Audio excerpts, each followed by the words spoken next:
You see, the Vedanta is a philosophy based on the Upanishads, and depending upon the interpretation of the Upanishads, we have many schools of Vedanta.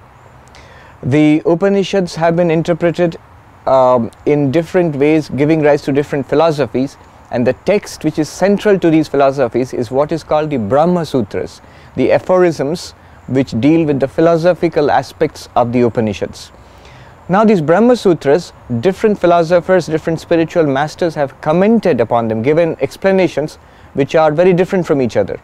So there is the non-dualistic explanation of the Brahma Sutras, giving rise to the non-dual school of Vedanta, the Advaita Vedanta. Most famously, the philosopher here is known as is Shankaracharya, who is the most famous philosopher of this school.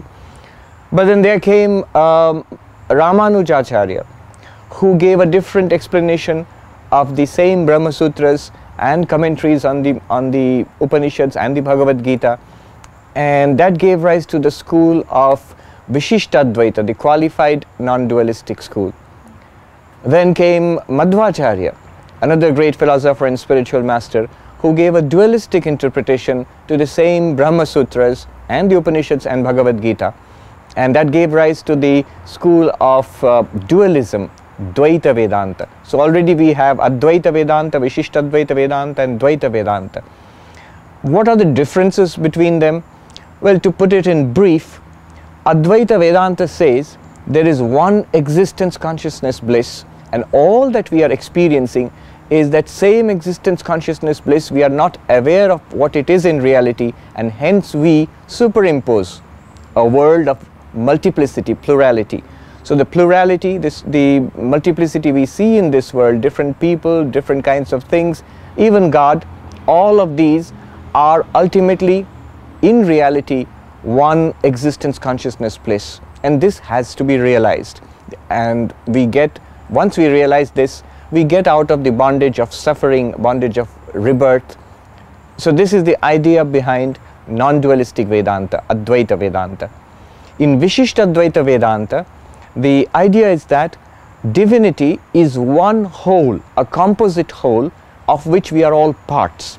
It's not that there is only one homogeneous, non-differentiated existence consciousness bliss, but that this existence consciousness bliss, which they call Narayana or Vishnu, is the divinity of which we, all living beings and this insentient world, we are all parts.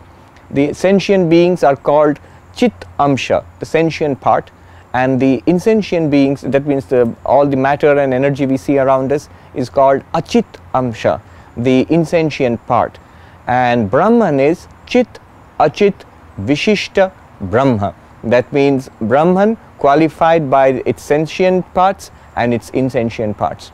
So there is one whole of which we are a part. And spirituality would consist of realizing that we are part of one divine whole, which is an organic unity. The role of devotion, bhakti, is stressed over that of jnana in this interpretation of Vedanta. Then again you have the dualistic Vedanta, where the philosopher asks you, does it seem real that we are all different from each other? When we say yes, that's what it seems like. And Madhva tells us, you are right, we are different from each other. Does it seem like God is something different from us? We say yes, God does seem something different from us. And Madhva tells us, you are right, God is different from us. This world is different from us, and we are all different from each other, but we are all under the care and the love of one divine ruler, which we can call Brahman, God in English. So it's a dualistic school where we are all separate, independent entities. Again, the role of bhakti and surrender to God is important here, whereas in the non-dualistic school, the role of jnana, knowledge, is preeminent. There are other schools of Vedanta too. I can just mention them. There is the Dvaita school, there is the Achintya Bheda Veda school, there is the Shuddhadvaita school, and so on.